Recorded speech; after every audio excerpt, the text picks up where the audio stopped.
ng bayan, maasahan anumang panahon.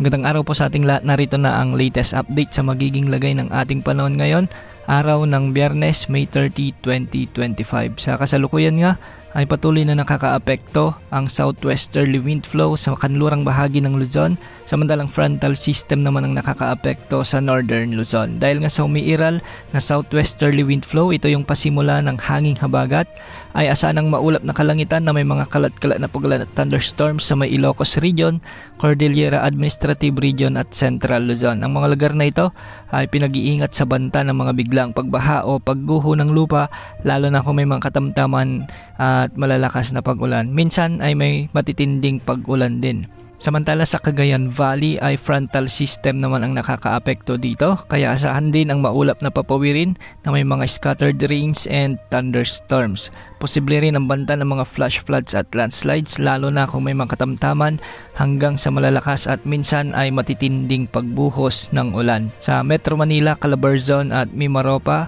ay apektado rin ng southwesterly wind flow, kaya magiging bahagyang maulap hanggang sa maulap ang mga kalangitan na may mga isolated rain showers and thunderstorms. Dahil dito, hindi rin inaalis ang banta ng mga biglang pagbaha o pagguho ng lupa, lalo na kung may mga umiiral na severe thunderstorms.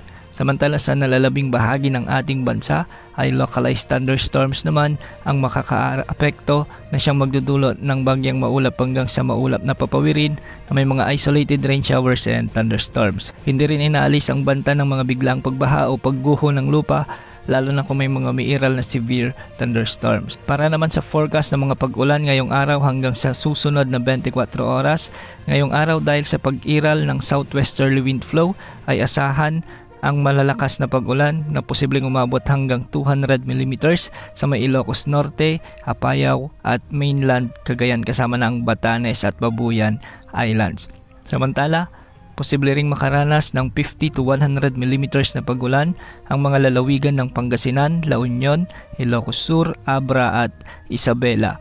Bukas, posible pa rin ang banta ng mga katamtamang mga pag-ulan sa may Bataan, Zambales, Pangasinan, La Union, Ilocos Sur at Ilocos Norte. At pagsapit naman ng June 1, araw ng linggo, ay posible pa rin ang mga pag-ulan sa may Ilocos Norte, Cagayan, Batanes, Ilocos Sur, La Union, Pangasinan, Zambales at Bataan. Pinag-iingat natin ang ating mga kababayan dito sa kanlurang bahagi ng Luzon sa banta ng mga malalakas na pag-ulan na posibleng magdulot ng mga pagbaha o pagguho ng lupa. Sa kasalukuyan, wala pa rin tayong minomonitor na LPA o bagyo na posibleng pumasok at makaapekto sa ating kapuluan sa susunod na 3 hanggang 5 araw.